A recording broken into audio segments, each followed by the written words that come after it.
Ultra Méga #1 aux éditions Delcourt de James Harren qu'on essaie sur l'Enfer sur Terre BPRD et de Dave Stewart aux couleurs seulement parce que James Harren fait le scénario et les dessins. Donc dans le futur, un monde ravagé par un virus extraterrestre qui mute les hommes en hyper monstres violents, des kaiju à la japonaise.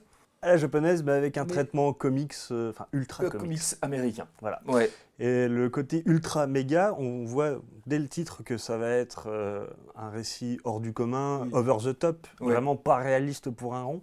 Et il y a ce rapport aussi, on en fait trop et on le sait. Oui. Et je pense que c'est un peu l'idée d'Harren qui fait un récit complètement foutraque, ça part dans tous les sens. Ça a des défauts, hein, d'ailleurs, je pense qu'au niveau narration...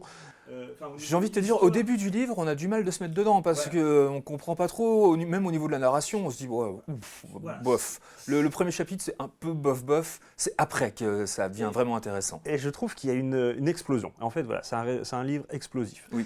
Ça a des défauts, mais ça a les qualités de ses défauts. C'est-à-dire que ça part dans tous les sens, mais ça a une énergie incroyable.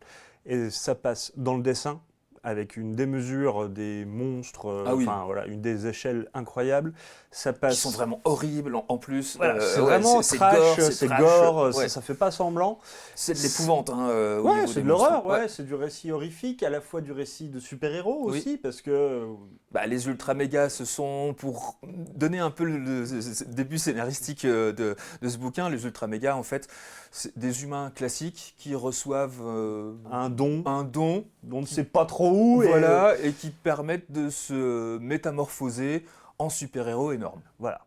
Pour lutter contre ces espèces de kaiju, mais qui sont liés aussi à ces dons qui sont reçus par les humains. Et justement, ça fait partie peut-être des faiblesses du scénario, de ne pas trop savoir sur quel pied danser. Peut-être que tout sera expliqué dans le 2. Mais à la rigueur, moi, je m'en fiche. Parce que vraiment, le cœur du bouquin, c'est cette deux-mesure du dessin, de la narration, des couleurs. La force. Les couleurs vives, pétantes, criardes. Stewart, il va à fond, et ça, on le sait. Hein, il a été nommé plusieurs fois Eisner Awards comme meilleur coloriste. Enfin, il a collaboré avec Mignola sur Hellboy. Enfin, bref, il connaît son boulot. Mais les directives d'Harren ont dû être vraiment... Vas-y, pousse les potards à fond. Ça me rappelle un petit peu le choix de Peters aussi sur Saint-Elme, avec vraiment des couleurs iconoclastes. Et on rajoute à ça une narration vraiment... énergique. Voilà. En fait, moi, ce que je retiens de ce bouquin, c'est très... la force du bouquin. Quoi. On y va à fond.